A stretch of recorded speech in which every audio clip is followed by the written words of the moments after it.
Je t'ai établi pour traiter alliance avec mon peuple. Voici mon serviteur que je soutiens.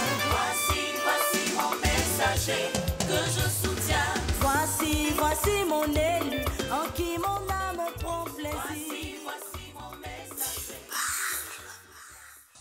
Un jour, j'étais sorti avec mon frère et à notre retour, j'ai entendu la voix du Seigneur qui me disait: dès que tu rentres à la maison, prends le téléphone et puis appelle Pietri. Et si c'est qu'après tu prends le téléphone, c'est que ce jour-là, ta première parole, tu seras ma femme, je vais te pousser, se concrétisera. Et donc, je suis arrivé à la maison, j'ai écouté la voix, et je suis arrivé à la maison, et j'étais comme si j'étais pressé d'appeler. Je ne sais pas, mais j'étais pressé.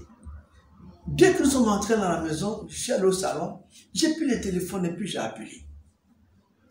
Et j'appelle, à ma grande surprise, qui est au téléphone?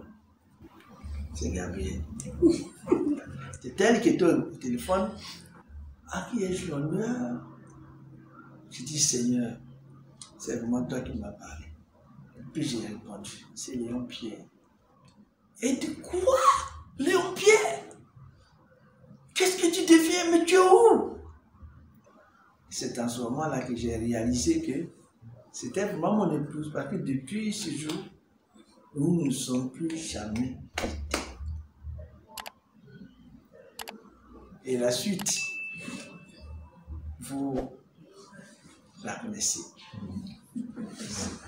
Merci chérie pour tous ces détails. Et je voudrais juste rebondir sur cette partie où il disait qu'il était allé droit au but et comment j'avais réagi et tout. Oui, parce que moi, je m'attendais, comme il a dit, à des fleurs, à des poèmes. Vous voyez comme les jeunes filles sont, hein, on a une façon de voir les choses. Et lui, il est allé droit au but. Donc je me disais, mais il y a quelque chose qui manque. Quand même, il faut qu'il me flatte un peu, il faut qu'il me dise ceci, et cela. Et ce n'était pas le cas. Mais alors j'ai refusé. J'ai refusé en ayant cette attitude de non, c'est pas mon genre, c'est pas ceci, c'est pas cela. Mais de façon contradictoire, mes mots disaient le contraire de ce que je ressentais. Je lui avais dit non, mais pas directement, c'est-à-dire j'ai carrément disparu de la circulation et il disait qu'il ne comprenait pas parce que je l'ai évité complètement parce que je me suis rendu compte qu'il y avait eu un amour tellement fort dans mon cœur qui était monté là, qui me dépassait. Et j'ai eu peur de cet amour que j'avais dans mon cœur pour lui. Et je dis, mais c'est pas normal. En plus, il m'a même pas, comme on disait en ce temps, il m'a même pas dragué, il m'a même pas, les fleurs et tout, et bon, voilà. Voilà. Et à ce niveau, je voudrais dire à nos sœurs que lorsque Dieu envoie quelqu'un vers toi, tu ne vas peut-être pas le reconnaître avec tout ce que toi, tu as dans ta tête comme critère.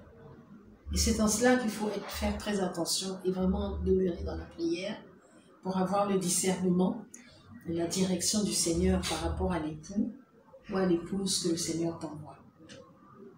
Donc, il ne faut pas marcher selon les préjugés qui sont souvent même déformés. Parce que quand Dieu te bénit, c'est comme un package. Et dans ce package se trouve ce dont tu as réellement besoin. Et tu dois être participatif à la formation de la façon dont vous voudriez que les choses se passent ou que vous apparaissiez dans les autres.